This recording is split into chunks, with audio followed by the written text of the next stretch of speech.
911, what's your emergency? She's not coming up. She's under the water. The whale won't let her go. Ma'am, who's under the water? Trainer, please, someone help her.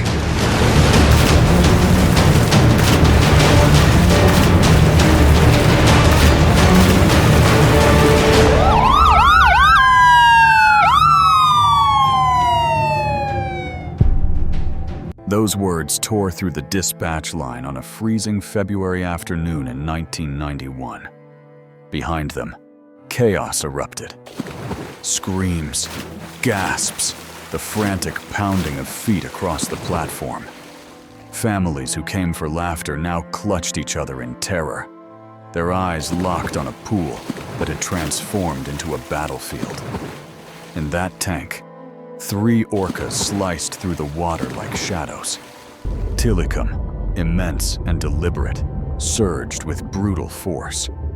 Nootka 4 cut across every escape, her fin carving the surface like a blade. Haida 2 battered the water, driving waves that pinned the young woman in place. And there, fighting, thrashing, gasping, was Keltie Byrne. 21 years old, a swimmer, a trainer, a believer in trust. But belief shattered when instinct exploded. Each desperate stroke dragged her closer to survival, yet each black fin rising beside her crushed that hope. The audience watched in horror as the water swallowed her again and again. The show had ended. The nightmare had begun. If you had been there, could you have watched to the very end? Or would you have turned away? Comment below, and don't forget to subscribe for more haunting true stories. Tell me you went to a marine park in the 90s, without telling me you went to a marine park in the 90s. Oh right, plastic ponchos, hot chocolate and styrofoam cups, and the promise that you're about to see the ocean's deadliest predator doing circus tricks for clapping tourists. Sounds safe, sounds fun, until it doesn't. That was Sealand of the Pacific on a cold February afternoon in 1991. The sky pressed down like lead, gray and heavy, and the wind off the harbor bit through layers of coats. Families huddled on the bleachers, kids clutching steaming cups with mittened hands, laughter carrying just far enough to blur the truth. They were sitting beside 3 of the most dangerous predators on Earth, boxed into a pool of concrete and steel. And at the center of it all stood Keltie Byrne, 21 years old, bright, athletic, confident. A competitive swimmer turned marine trainer, already known for her calm patience with the orcas. Her dark hair was tucked neatly beneath a warm headband, cheeks pink from the cold. To the audience, she looked like control, grace, and poise. To her colleagues, she was still the rookie, talented, but standing on a knife's edge between belief in connection and the reality of raw instinct. Below her, the water shifted with life. Tilikum, the massive male, carried himself like a shadow of authority. Nootka 4, sharp-eyed, watchful. Haida 2, younger, playful, unpredictable. Together, their bodies coiled like storm clouds under the surface, 7 tons of hunger and instinct. From the stands, it was serene. A girl and her whales, a moment frozen in charm. But behind the smiles and applause, danger lingered, waiting, patient, inevitable. Because in places like this, beauty isn't safety. It's the mask before the storm. You know that feeling when everything looks perfect on the outside, but deep down, you know something's off? Yeah, it's giving false sense of security. Behind the applause and camera flashes, there were whispers on the platform. Whispers Keltie had heard more than once. They've never been fully trained, not when they're together. You have to watch them every second. Those words weren't paranoia. They were hard truth. truth written in scars and close calls. But Keltie wasn't reckless. She was 21, yes, but she was disciplined, calm, and determined to believe that respect could build trust. To her, fear was weakness. Respect was strength. And on that gray afternoon, she chose strength. She leaned at the pool's edge, speaking softly to the three giants below, her breath turning to white mist in the cold. The audience saw serenity, a young trainer in sync with her whales. But anyone who really looked could see the tension in her stance, the tiny calculation behind every step. Beneath her, shadows shifted, Tilikum gliding with quiet authority, Nootka 4 circling like a sentinel, Haida 2 darting with restless energy. Three predators, confined but never tamed. And here's the thing, tell me you're safe without telling me you're safe. Standing above 7 tons of muscle and instinct on a slippery platform? Yeah, this ain't it. Because the line between wonder and terror, it isn't measured in miles, it's measured in seconds. What about you? Would you have stood there with the same confidence as Keltie, or trusted your gut and stepped back? Drop your thoughts in the comments. It happened in a blink. 1 second, Keltie was steady on the platform, adjusting a training rope, her boots squeaking against wet concrete. The next, her foot slid across a slick patch of algae. Her balance vanished. Her body pitched forward. Gravity took over. She fell. The sound was sharp, her body striking the icy water with a slap that echoed against the steel walls of the tank. For a heartbeat, the audience gasped, then laughed nervously. To them, it looked like a stunt. That moment when you think it's part of the show? Yeah, wait for it. But on the platform, her colleagues froze, their eyes locked on the water. They knew better. They knew what moved below the surface. The pool rippled. 3 shadows shifted course instantly. Instincts awakened. Tilikum cut through the water like a torpedo, his black and white bulk slicing toward her. Nootka 4 and Haida 2 flanked behind him, deliberate, purposeful. Keltie broke the surface, gasping, her arms striking the water with powerful strokes. She fought the cold that wrapped around her chest like iron. For a second, she looked like the athlete she once was, pushing forward with fierce determination. She didn't scream, not yet. Her breath came fast, sharp, but she kept moving. A trainer crouched low, hurling a life ring across the pool. It landed within reach. For a heartbeat, hope sparked. Then the water swelled.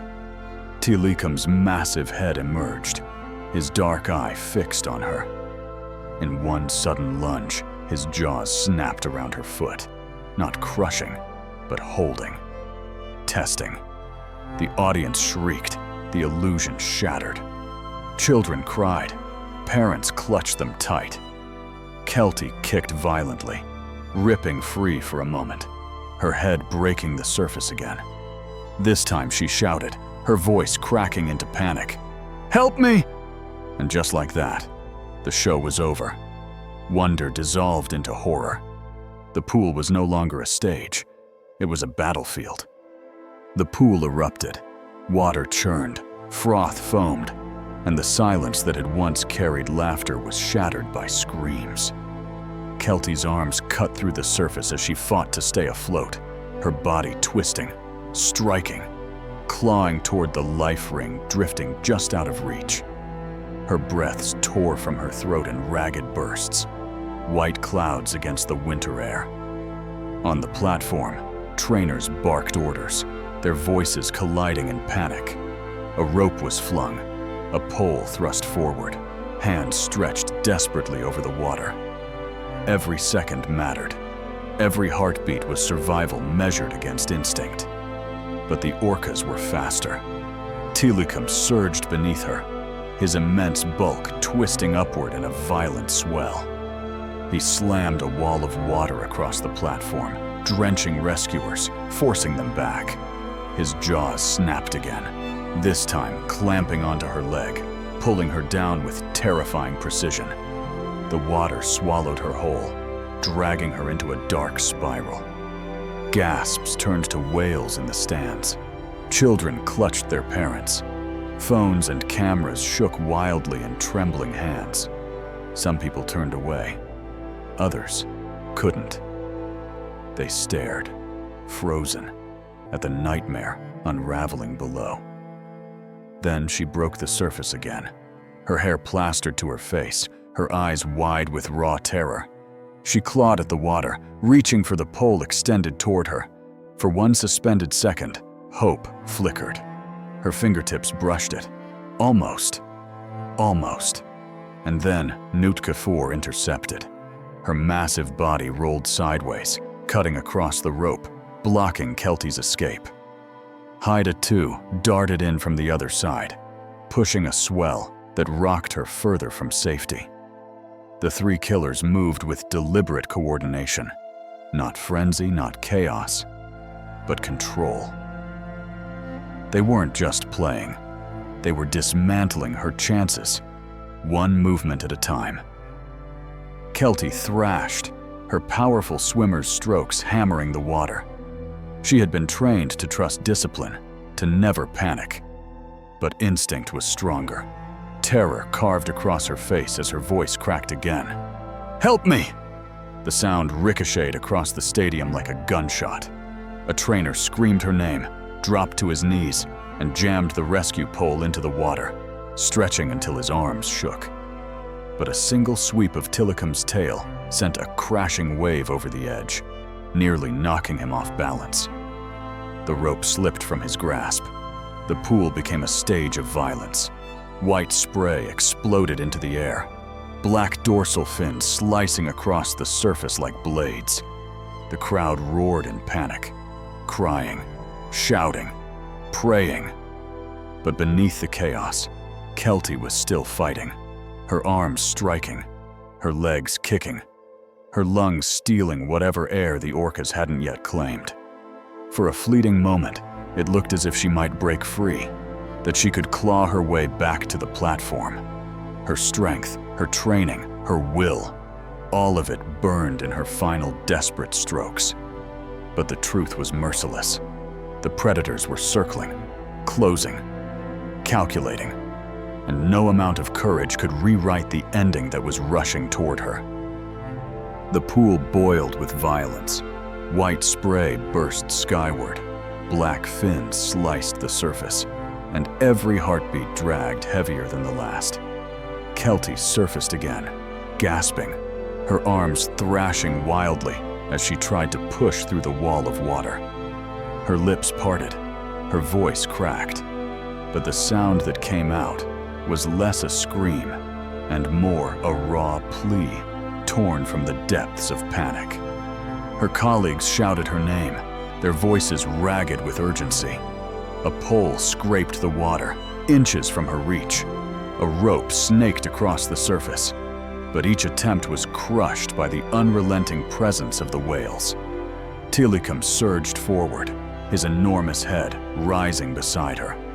With terrifying precision, he slammed his body sideways, sending a wave crashing over her, knocking her back into the center of the pool. Nootka 4 circled tight, her dorsal fin cutting like a blade, slicing every route of escape. Haida 2 darted in close, pushing swells that rocked her, her bulk boxing Keltie further into the trap. The three moved as if choreographed, coordinated, calculating, merciless. Not chaos, not play. A hunt. Keltie clawed through the freezing water, her body fighting with the strength of an athlete who had trained her entire life. Her strokes were powerful, desperate, the kind you only make when the cost of slowing is death. For an instant, she reached the rope again. Fingers brushed the coarse fibers. So close. Then Tilikum dove beneath her, his shadow rising like a storm. His jaws clamped around her leg, twisting, dragging. The water detonated as he yanked her under. Gasps tore through the crowd. Children wailed. Parents shielded their eyes, some turning away, others frozen, unable to look or to stop looking.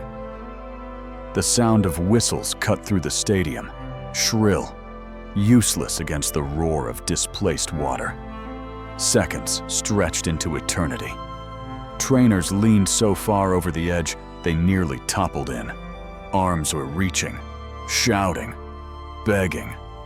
The surface rippled, then boiled as Keltie broke free again, her head snapping back into the air. Her face was pale, her mouth wide, lungs clawing for air. She flailed toward the platform with everything left inside her. But the whales were relentless. Nootka slid across her path, her immense bulk blocking the rope. Haida rammed a swell that pushed her off course. And then, with a violent surge, Tilikum rose once more, his black and white body towering, his jaws closing, pulling her down into the abyss. The water swallowed her. The stadium went silent, except for the sobs, the screams, the desperate whistles. Trainers pounded the deck, throwing ropes, shouting orders. But deep down, they knew. This was no longer a rescue. It was a race already lost. The pool had transformed from a stage of wonder into an execution ground. And every passing second pressed the weight of the inevitable onto the shoulders of everyone watching. The water stilled, rippling only with faint circles that spread outward into nothing. Keltie was gone beneath the surface, dragged into the shadows, where no human eye could follow. For the first time, there were no gasps, no cheers, no applause, just silence. A silence so sharp, it pressed against every chest in the stadium. Seconds passed like hours. Trainers crouched low, scanning the pool with desperate eyes, shouting her name into the void. The shrill blasts of whistles pierced the air, each note trembling with futility. Bright ropes and life rings splashed against the water, floating aimlessly, unanswered. And still, the orcas circled. Tilikum glided just beneath the surface, his dorsal fin slicing through the blue like a blade. Nootka 4 hovered close, her presence a barrier, her movements deliberate, almost protective of the chaos she and the others had created. Haida 2 darted and rolled, cutting across the pool in unpredictable bursts. Together, they moved not like performers, but like sentinels, guarding something the humans could not reclaim. A trainer leaned so far over the platform that another had to grab his belt, pulling him back before the water claimed 2 lives instead of 1. Rage, panic, and despair collided on their faces. They had trained these animals, fed them, believed in them, and now they were powerless, watching the very bond they trusted dissolve into violence. From the stands, sobs filled the air. Parents shielded children, some rushing toward the exits, others rooted to the spot, unable to tear their gaze away from the grim tableau. The winter chill cut through the open-air arena, but it was nothing compared to the cold that had settled in every heart. Every second without her was heavier than the last, and in that unbearable weight, everyone realized the same truth. The pool that once promised wonder now held only silence, and the silence was deadly. When they pulled her from the water, the world seemed to stop. Keltie's body hung limp in the harness, her wetsuit dripping streams onto the deck, her dark hair plastered across her face. Trainers pressed against her chest, counting compressions. forcing air into lungs that no longer responded. Their hands moved with desperate rhythm, but deep inside, every rescuer knew the truth. Too much time had passed. On the platform, silence spread like a disease. The whistles stopped. The shouting ceased. The only sound was the rasp of strained breaths as they tried to summon back a life already slipping beyond reach.